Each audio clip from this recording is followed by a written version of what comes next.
комедиална постановка, която много се надяваме да е комична, която главно действащо лице е Данчо Лазаров и уважаемите господа от управителния съвет на Волейболната федерация.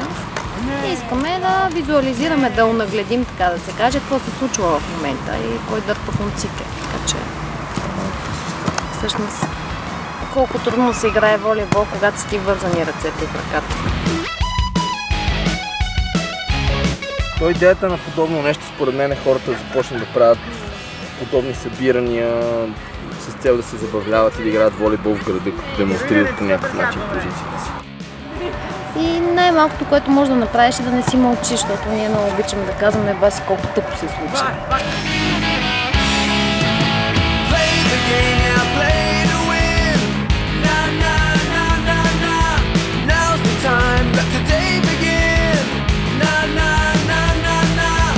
Step by step straight